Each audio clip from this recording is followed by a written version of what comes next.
Karaburmi, sada vas vodimo u Ripanj.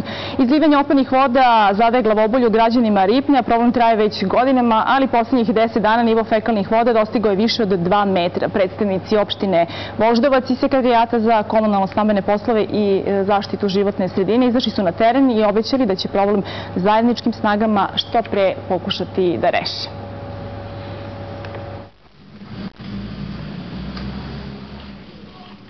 Izlivanje i podrumi puni fekalnih voda veliki su problem stanovnika Ripnja već više od 10 dana.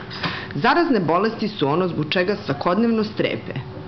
Kanalizacija često dolazi do zapušenja i onda stalno čistimo na svaki mesec i 2 i 3, ali nije to. Ne možeš da dišeš u ulazu, koliko je u podrumima vode od fekalija. Sad je stvarno ogroman problem, znači voda apsolutno ne otiče u zadnjih 10 dana i to je sad ekološka katastrofa. Da ovaj problem ne bi postao još veći i da bi meštani normalno živeli, u rešenje problema uključio se i Sekretarijat za zaštitu životne sredine.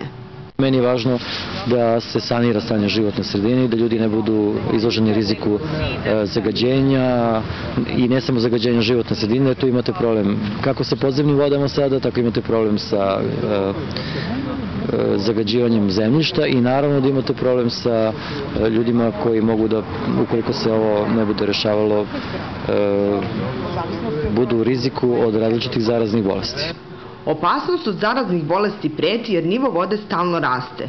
Zato se osim opštine Voždovac u rešenje problema uključio i Sekretarijat za komunalno-stambene poslove. Tu smo na terenu sa našim građanima jer došlo je do izlivanja fekalnih voda u čak 10 stambenih zgrada sa po 9 stanova. Negde je nivo vode i 2 metra. Pokušavamo da nađemo rešenje kako sada za ovu trenutnu akutnu situaciju, tako i za neko trajnije rešenje. Da bi se život stanovnika Ripnja što pre vratio u normalu, predsednik opštine Voždovac Aleksandar Savić sazvao je hitan sastanak sa Direkcijom za gradsko zemljište i izgradnju Beograda i Beogradskim vodovodom i kanalizacijom. Cilj je da se svi zajedno uključe u rešenje problema kako bi sanacija što pre bila završena.